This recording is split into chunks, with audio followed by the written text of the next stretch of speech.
حضور کے پاس نا 10 دینار تھے۔ حضرت عبداللہ ابن عمر کہتے ہیں نبی کریم علیہ السلام کے پاس نا 10 دینار تھے۔ ویسے تو کائنات ہی میرے نبی کی مٹھی میں ہے، لیکن ظاہری طور پر 10 دینار تھے۔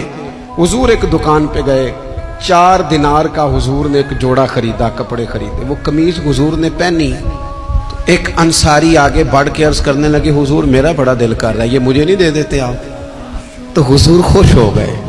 یہ میرے محبوب کا دروازہ ہے کہ جب کوئی مانگتا ہے تو حضور خوش ہو جاتے ہیں۔ نبی کریم سے مانگا، حضور خوش ہو گئے، اور محبوب نے وہ کرتا، وہ کپڑے اتار کے اس انصاری کو عطا کر دیے، اور 4 دینار کے اور خرید لیے، باقی بچے 2 دینار۔ نبی کریم وہ لے کے نکلے، رخصت ہوئے گھر جانے کے لیے، تو رستے میں خاتون کو روتے ہوئے دیکھا۔ حضور رک گئے، فرمایا کیوں رو رہی ہو؟ عرض کرنے لگی یا رسول اللہ میں فلاں آدمی کی کنیز ہوں، نوکرانی ہوں، اس نے آٹا لینے بھیجا تھا 2 دینار کا، وہ 2 دینار گم ہو گئے، حضور نے 2 دینار اسے عطا کر دی۔ وہ دیے تو وہ پھر رو رہی تھی، فرمایا اب کیوں روتی ہو؟ کہنے لگی یا رسول اللہ ڈرتی ہوں دیر بڑی ہو گئی، مار ہی نہ پڑے۔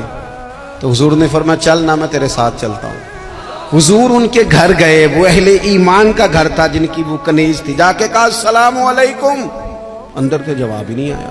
پھر فرمایا السلام علیکم، کوئی جواب ہی نہیں آیا۔ محبوب کا طریقہ مبارکہ تھا 3 دفعہ دستک، پھر واپسی۔ تیسری دفعہ کہا السلام علیکم، تو وہ سارے بول پڑے وعلیکم السلام یا رسول اللہ۔ تو حضور فرمانے لگے میں نے پہلے بھی 2 دفعہ سلام لیا، بولا کوئی نہیں؟ کہا یا رسول اللہ اپنے نصیب تھے نا کہ ہم پہ سلامتیاں بھیج کون رہا ہے، ہم نے سوچا ذرا 3 دفعہ مل جائے سلامتی۔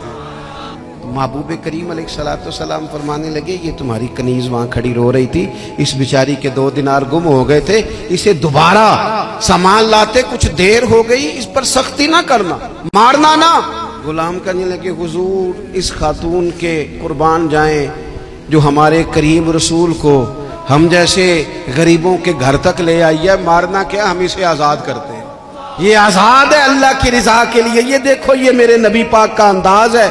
حضور نکلے تو جناب عبداللہ ابن عمر فرماتے ہیں رسول کریم فرمانے لگے شکر ہے اللہ تعالیٰ کا، 10 دینار تھے، ایک انصاری نے بھی قمیض پہن لی، میں نے بھی قمیض پہن لی، اور رب نے ایک کنیز کو آزاد بھی فرما دیا۔